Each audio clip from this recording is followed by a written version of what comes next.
Sun குழுமத்துல இப்போ அடுத்தபடியா ஒரு புதிய பிசினஸ் ஸ்டார்ட் பண்ண போறாங்க அப்படின்னு கலாநிதி மாறன் அவர்கள் தெரிவிச்சிருக்க இந்த ஒரு செய்தி இப்ப சோசியல் மீடியால பயங்கர வைரலா போயிட்டு இருக்கு. அப்படி என்னதான் அப்படிங்கறத இந்த வீடியோல நம்ம இப்போ முழுமையா பார்க்கலாம். கேபிள் அப்படின்னு சொல்றதை விட இன்னைக்கு சன் டிவி அப்படின்னு தான் எல்லாருமே சொல்லி பழகிருக்கோம். அந்த அளவுக்கு சன் டிவி இப்ப நம்ம மனசுக்குள்ள இடம் பிடிச்சிருக்குதா. இந்தியாவில மட்டும் இல்லாம உலக அளவுல மிகவே பிரபலமான இருக்கிற ஒரு சேனல் அப்படின்னு சொன்னா சன் டிவி நம்ம சொல்லுவோம். முக்கியமா K TV, Sun News, Sun Music, இது எல்லாமே தமிழ் மக்களோட ரொம்ப ஃபேவரட்டான ஒரு நெட்வொர்க் அப்படின்னு சொல்லி ஆகணும். தமிழ்நாட்டுல மட்டும் இல்ல, ஆந்திரா, கேரளா, கர்நாடகான்னு சொல்லிட்டு மற்ற மாநிலங்களையும் கிட்டத்தட்ட டாப் 10 சேனல்ல இன்னைக்கு ஒரு இடத்தை பிடிச்சிருக்கு அப்படின்னா அது எல்லாத்துக்குமே காரணம் கலாநிதி மாறன் அவர்கள் தான். இது தொலைக்காட்சிகள்ல மட்டும் இல்லாம சன் பிக்சர் அப்படின்னு ஒரு தயாரிப்பு நிறுவனத்தையுமே அவர் நடத்திட்டு வந்துட்டு இருக்காரு. அது மட்டும் இல்லாம அதுல முன்னணி நடிகரா இருக்கும் ரஜினி, விஜய் இவங்கள மாதிரி உள்ளவங்க எல்லாரையும் வச்சு அந்த இடத்துல படம் எடுத்தது மட்டும் இல்லாம பாக்ஸ் ஆபீஸ்ல இன்னைக்கு கொடிக்கட்டி பறந்துட்டு இருக்க ஒரு பர்சனா வள வந்துட்டு இருக்காரு.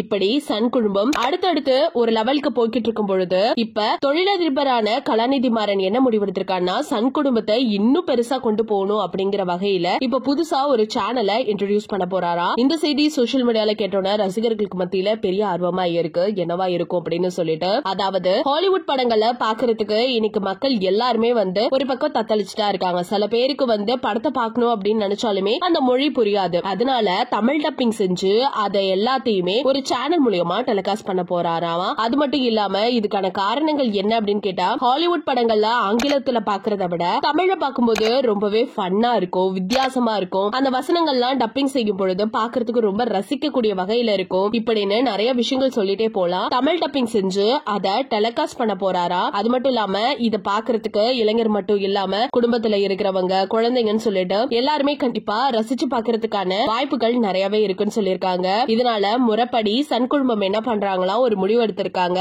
அது முக்கியமா கலாநிதி மாறன் என்ன சொல்லிருக்காருன்னா, இந்த குடும்பத்துல ஒரு புதிய முயற்சியா இதை நாங்க எடுக்க போறோம்னு சொல்லிட்டாங்க. அந்த வகையில தான் ஹாலிவுட் படங்களை தொலைக்காட்சி மூலமா பார்த்து ரசிக்கிறதுக்காக சன் ஹாலிவுட் அப்படின்னு சொல்லிட்டு ஒரு சேனலை ஸ்டார்ட் பண்ண போறாங்க. அது மட்டும் இல்லாம இந்த சேனல்ல முழுக்க முழுக்க 24 மணி நேரமும் ஹாலிவுட் படங்கள் மட்டும்தான் டப்பிங் செய்யப்பட்டு ஓடிக்கிட்டே இருக்குமாமா. இதற்கான முயற்சிகள்ல இறங்கி இப்ப சன் குடும்பம் ஒவ்வொரு கட்டத்தையுமே ரொம்ப சக்சஸ்ஃபுல்லா முடிச்சுட்டு வந்துட்டு இருக்காங்க. இப்ப அதிகாரப்பூர்வமா ஒரு அறிவிப்பை கூடிய விரைவில் நாங்க தருவோம் அப்படிங்கறதையும் சொல்லிருக்காங்க. சோ எல்லாத்துக்குமே நம்ம அபிஷியலா வெயிட் பண்ணி தான் ஆகணும். நீங்க இதை பத்தி என்ன நினைக்கிறீங்க? சன் நெட்வொர்க் அப்படின்னு சொன்னாலே நம்ம எல்லா மனசுலயுமே இடம் பிடிச்சிருக்க அந்த நெட்வொர்க் இப்ப சன் ஹாலிவுட் அப்படிங்கிற சேனலை புதுசா இன்ட்ரோடியூஸ் பண்ண போறாங்க. உங்களோட கருத்துக்கள் என்ன அப்படிங்கறத மறக்காம நம்ம கமெண்ட் செக்ஷன்ல ஷேர் பண்ணிக்கோங்க. இது போல பல அப்டேட்ஸ் உடனுக்குடனே தெரிஞ்சுக்கணும் அப்படின்னா நம்ம சேனலை சப்ஸ்கிரைப் பண்ணி வச்சுக்கோங்க.